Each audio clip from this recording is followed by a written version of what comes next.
Hi, I'm Caden, here with my brother, Cal, and you're watching Eating W's. eat the W. That's a W. Let's eat one. Let's eat one. That's a W. On today's episode of Eating W's, we have our final predictions for the 2024 NFL Draft.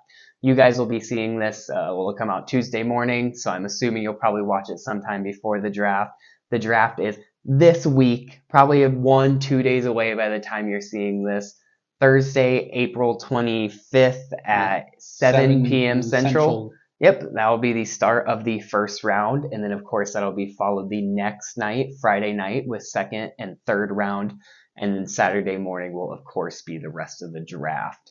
So let's just jump right into it. This is our final mock draft predictions, our true lock-em-in predictions.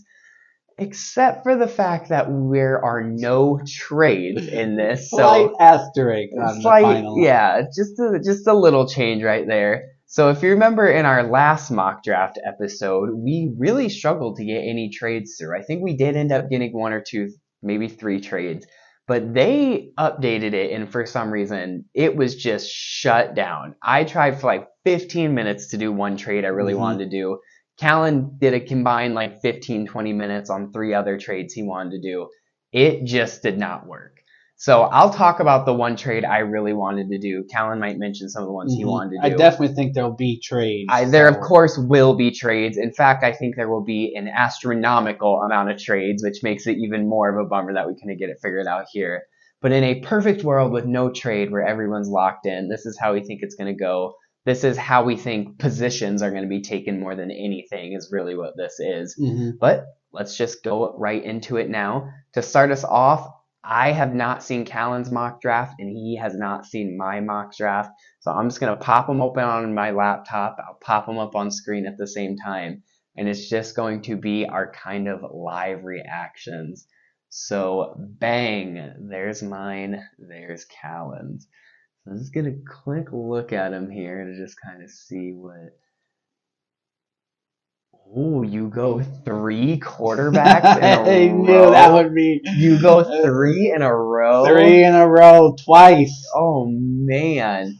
To make this simple, the way I plan on doing this at least is I'm going to put our camera, our face cam in the middle, and then the draft to Callan's side is his, and the draft to my side is mine, of course. So hopefully that's actually how it works, because that's how I've pictured it in my head. But 3 quarterbacks, 11, 12, and 13. So actually, I don't hate that, but some recent news kind of messed with that. Zach Wilson just today was traded from the New York Giants to the Denver Broncos. It was Zach Wilson and a New York 7-round pick, and in return, they got a Denver 6-round pick. So I don't think that by any means cuts out the Broncos from taking a quarterback. I think they definitely don't take a first-round quarterback now. And in fact, I think they move back from 12 and try to regain some of that draft capital they lost the last couple of years. But no trades here, of course, and that new news coming up changes everything. But yeah, 3 quarterbacks in a row is certainly interesting. You went Terry and Arnold 6. I did. I had a major large change. Terry and Arnold reach. We picked the same exact 2 picks for the Vikings, which is kind of funny. Player and spot, of course, because there was no trades. I don't really see. We both picked Olu Fashanu to the Saints. Which would be a hell of a pickup for the Saints. That was one of my steals of my mock draft. But yeah, so everything else looks pretty standard. Of course, we would have a lot of trades. So, Callan, I'll let you take the floor first. Back-to-back Texas wide receivers. I did, yeah. That's the other thing I noticed too. Yep. I think that they could easily flip-flop, but I'll let you take the floor first and just kind of talk about some of the picks that you liked throughout the process. Yeah, so obviously I go 3 quarterbacks in a row twice, and I think that actually has a very real possibility. There's been a huge linkage of the Raiders to Michael Penix Jr. and a huge linkage from Denver to Bo Nix. And obviously the link with J.J. McCarthy to Minnesota has been there for a while. But just recent updates about these real interest for these latest two quarterbacks for these other two franchises is kind of more recent updates. And I think that it's got a very good possibility because, I mean, you need a quarterback and you gotta go get your guy. And if these guys are, now maybe these are smoke screens, but the way that these meetings are going, they're acting like they're their guys, and I think they're gonna go and get them. The other big surprise, I worked it out for Cooper DeJean to fall to Green Bay because that's what I really hope happens. So I have the Eagles taking Kool-Aid McKinstry, a corner, because both Darius Slay and James Bradbury are free agents after this season. So I think that they'll need to rebuild that cornerback room a lot more sooner than they realize.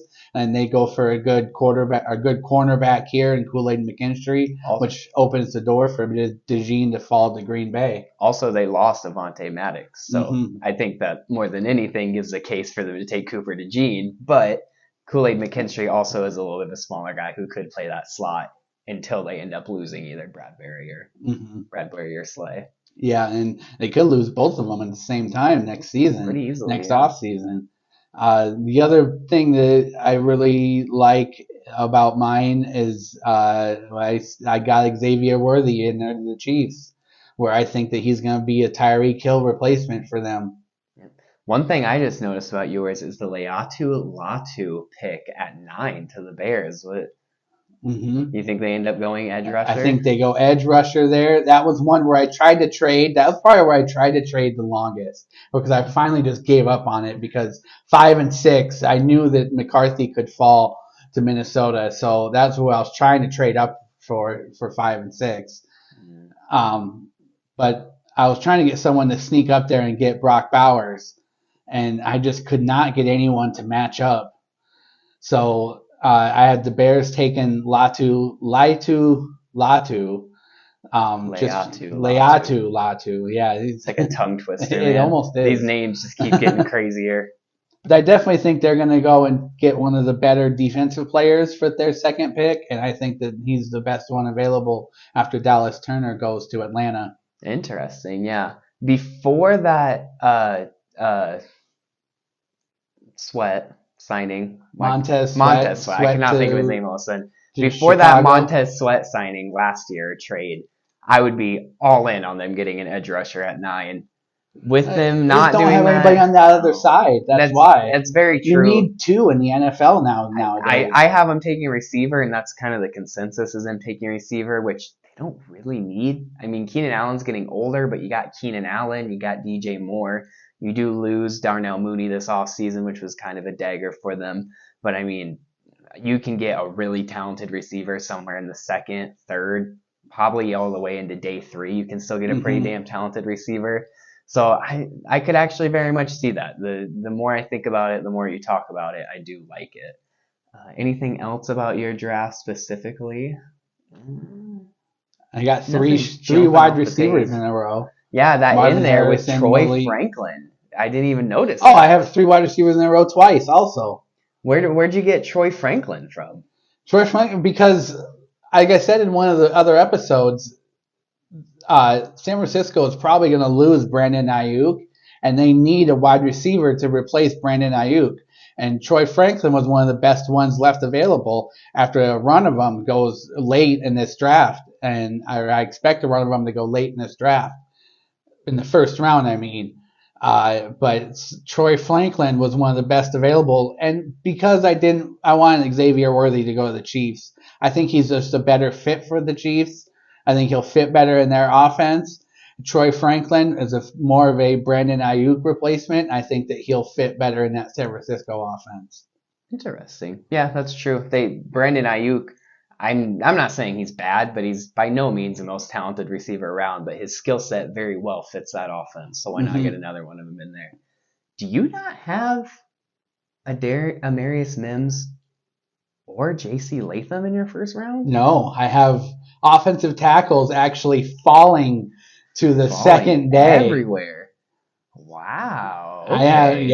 I got edge rushers going. I got wide receivers going, but I think that Interesting. because this tackle class is so deep, these teams are going to go up and get the positions that are top heavy and let the offensive tackle depth fall to the later days. Very, very interesting. Mhm. Okay. I mean, something's got to slip. There's so many deep, deep, talented classes in this one. There really is. Edge rusher is a pretty deep one. Tackle is a deep one. Wide receiver is probably the deepest class this year. So you're going to see one of those premier positions fall. I mean, you're going to get those guys who slip into the second round, Mhm. definitely. So interesting Mims, pick because there. he's so raw, only Yeah. the 8 starts. I think that kicks him in the butt and drops him to the second day. And Latham being strictly a right tackle, I just think that the NFL has become a swing tackle league where you got to play at least one other position to really be a starter on the offensive line. Interesting. Okay. Mims, I could see. Latham, I disagree with, but we'll see. I've seen Latham go as high as like 13. Because So- I don't know. Yeah, it's, that Bama blood, it still holds true. But love Keon Coleman, 26 to the Bills. I didn't get him in my first round this time, but I think that he is going to be such a good wide receiver, all said and done. But so now we'll jump on over to my draft. Some of the main things I wanted to talk about. I don't have the triple quarterback going later. In fact, I only have the 4 total quarterbacks going.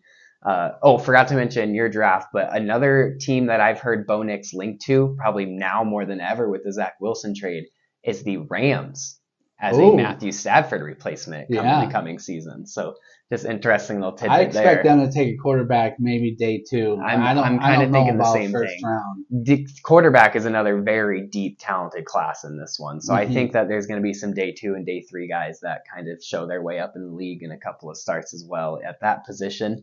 But yeah, I only have the 3 quarterbacks going up front. McCarthy to the Vikings, 4 total, and cut it off, not 4 in a row. Marvin Harrison Jr. and Malik Neighbors back to back after those first 3. My one trade that I really wanted was at number 5. I wanted the Chargers to trade back and gain some draft capital, and I wanted the Chicago Bears to jump back up to 5 and kind of do a shades of Houston type thing. We saw Houston last year take CJ Stroud at 2 and then move right back up to number 3 to take Will Anderson Jr. And both those picks were home runs. They both Definitely. paid off. They were so worth it. Made Houston a playoff team in only 1 year. I thought, or I couldn't do it here, but I think it could easily happen that the Bears kind of try to match what the Texans did. They get their future quarterback in 1 at Caleb Williams, and then they jump back up to 5 and get him arguably the top receiver in this class. I don't agree, but a lot of people do, and get Malik Neighbors at 5. Mhm. But since the website said, no, you're not doing that. No trades for you. I just had Malik Neighbors sticking with the Chargers, who are also very wide receiver needy. So I think it makes complete sense. If that trade were to happen, to be honest, I think the Chargers take Rome Odunze at 9 and then just gain that extra draft capital out of it too. So would have been the same picks, just 2 different teams at 5 and 9 there. And then, of course, probably one of my bigger reaches of the draft is right there at 6 with the New York Giants taking Terrion Arnold. But I just looked at it. I don't think they go quarterback right now. It just doesn't make any sense with where they are with Daniel Jones's contract, where they are with his injuries. He didn't even get that full season. And I don't see them taking receiver because they just watched Marvin Harrison, Malik Neighbors go in front of them. If you ask me, there's a really big drop-off from Neighbors and Harrison to Odunze. I think Odunze is still really good, but I think there's a drop-off there. So instead, they fit one of the bigger needs that I saw on their roster and just take the top man corner. He would look so good in that Wink Martindale blitzing defense because he is that bigger press man corner. He would fit that defense really well. It's crazy. It's a reach, but I've seen the Giants reach before. They did it not too long ago with corner, reaching up and getting Eli Apple in 2017, if I'm not mistaken on that. I might be wrong on the year. But even though it is a reach, it really is one of my favorite of this draft. It was one of my favorite picks. I don't know. I really see one of the New York teams being in play for a quarterback. Now especially. Yeah, I sat on them with a quarterback for quite a while in my mock drafts before going the other ways with them. But I just don't know about Terrion Arnold going that high. We in all our mock drafts, we had the defensive backs fall into the mid-teens, Yeah. and now you changed it up and went I don't know, man. went These Terry and Arnold at 6. corner is such a needed position in the league anymore It that it's is. kind of getting up there with edge rusher, where you're realizing, no, you can't just blitz and take these quarterbacks out. These quarterbacks are getting too calm in the pocket. You need the culmination. You need the edge rushers and the corners. So I think all of these corners kind of get picked up or pushed up the board rather, especially with a little bit of a reach from the Giants here. But one I really like, if It is very top heavy. if JJ McCarthy, and it is top heavy, yes, outside of Quinyon Mitchell and Terrion Arnold, there's a pretty big drop, and then you get your Kool-Aid McKinstry's and Cooper DeJean, and then there's another pretty big drop right there. So, well, Nate Wiggins as well, but I'll talk more about Nate Wiggins in a little bit. But if JJ McCarthy does not fall to the Vikings, or if they decide they don't want JJ McCarthy, maybe they pick Bo Nix up or somebody like that at 23, I would love the Vikings to take Terrion Arnold. I can't remember what mock draft I saw it on, but I saw a mock draft that had Arnold to the Vikings, and I actually really liked it. And I think the draft had Arnold to the Vikings and then Nix to the Vikings at 23, which Cal knows I'm a big Bo Nix fan. I would love that. I'd be more than fine if that's how the draft fell. But very interesting. Moving a little bit down the board, everything else gets pretty obvious for a while until you get to 12. I had the Broncos taking Quinyon Mitchell. This is before the Zach Wilson trade. I just didn't think that they would take quarterback regardless. And now I think it's much more likely that they don't take quarterback here at 12. I think they do day 2 somewhere, but not here in the first round. So they grab Quinyon Mitchell. I think another very likely thing is they trade back and gain some draft capital. But for now, I just have them taking Mitchell. I got Amarius Mims going to the Las Vegas Raiders because in classic Las Vegas fashion, they just want the uncoachables. They want the speed. They want the size. They are fine with going raw if they can get something uncoachable. Just seems to be what they want. So they go for it here. They go get their guy at 13. Olu Fashanu, you already pointed out, was a good one. Pretty basic coming through there. I go Fonga to the Seahawks instead of a true offensive guard just because I've seen that a lot lately. Abraham Lucas and Charles Cross were both very, very good rookies last year, but you see sophomore slumps, you see injuries coming into that second year. So I think it's nice to take Fuanga, who's a guy who could be tackle or move inside really well. Because then you get that swing tackle. And if Charles Cross and Abraham Lucas both come out and get even better, don't get injured, then you have a new starting guard. If they sadly do get injured or take a huge regression, you move Fuanga back over to tackle and see what he can do. That was one of my favorite picks of this draft as well. I have the Jaguars taking Kool-Aid McKinstry just because I think corner is the most obvious need, and both of the top corners are already gone at this point. So they do have to reach a little bit. A lot of people have said Nate Wiggins is just as good, if not better, than Kool-Aid McKinstry. I think with the banning of the hip drop tackle and Nate Wiggins being such a small, lighter cornerback, I think that Nate Wiggins really does fall, maybe even to the second round. I do have him in my first round here for now. But Kool-Aid McKinstry is about the same size height-wise, but he's got about 20 pounds on him. So he's a smaller corner too, but the fact that he's a smaller corner and still has 20 pounds just shows really how small Nate Wiggins is. So I think that's going to push him down the board a little bit. Hell of an athlete, hell of a coverage corner, just small. So I think that moves him down. Graham Barton to the Dolphins has been one of my favorite picks throughout the whole thing. Cooper DeJean to the Eagles is a really good pick. Do you think the Bengals move T. Higgins since they draft Brian Thomas? I do. I think that they do end up getting rid of T. Higgins. And even if they don't get rid of T. Higgins, they just drink from that LSU pond again. I mean, it just works so well for them with Jamar Chase. You've seen Justin Jefferson have so much success. You see Malik Neighbors go early, top 5 in this draft already. They got something in the water down there in the bayou that is making these superhuman receivers. They go back to the LSU pond, go fishing again, and pull out Brian Thomas Jr. And then that gives you a beautiful option because it gives you all the power in the T. Higgins conversation. Because if you want to get rid of T. Higgins and he wants to leave, he leaves, you still have that wide receiver 2 that is very similar to him. You still got Tyler Boyd there in the middle. And then if he wants to stay, then now you're 4 deep. You have Chase, Higgins, Boyd, and now Brian Thomas Jr. 4 deep with really good wide receivers.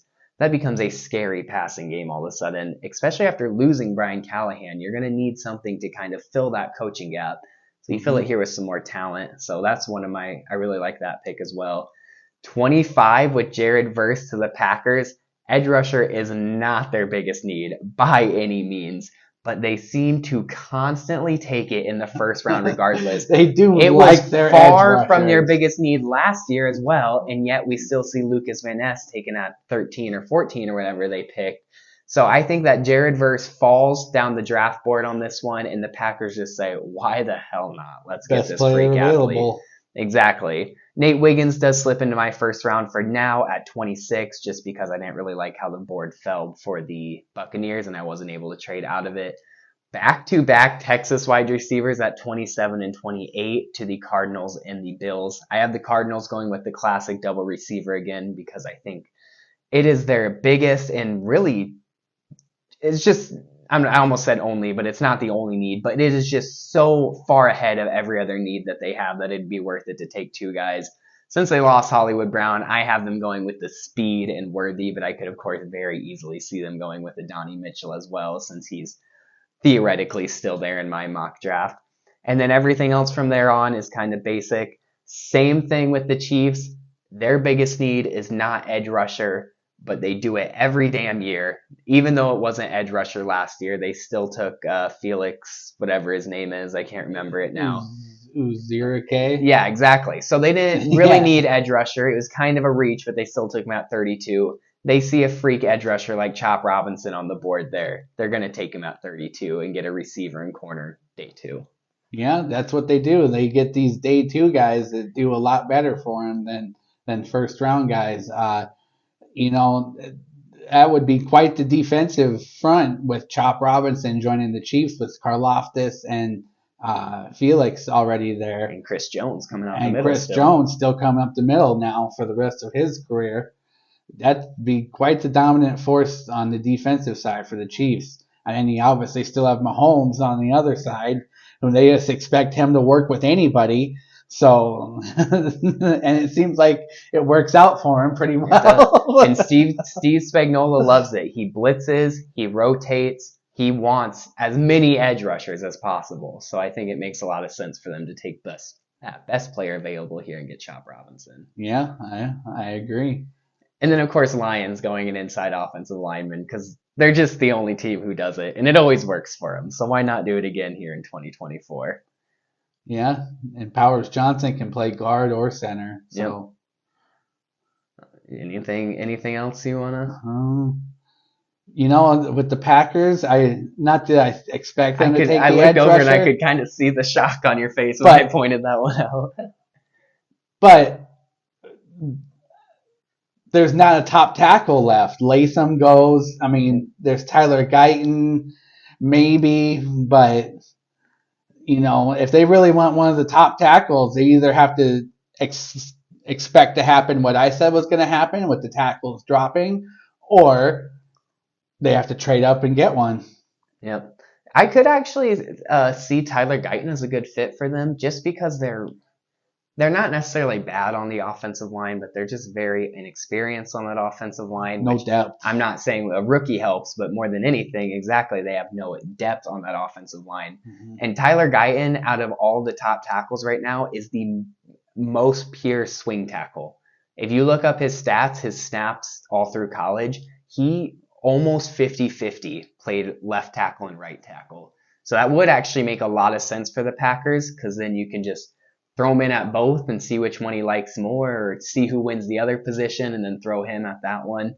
But I don't see Tyler Guyton going top 30. I think if he makes it in the first round at all, it's just barely in the first round at that 30. No, and 32. we just signed a swing tackle. Did you see that? Who the Packers signed? They signed Andre Dillard, who we just were talking about a couple episodes ago, actually got released by the Titans. I think we thought he played for and signed with the Packers. That's under the radar signing. That's a very good pickup. That's a very, very good pickup. Interesting. Well, then that makes the Jared verse reach, or not reach, but fall make even more sense for them to scoop up. Yeah.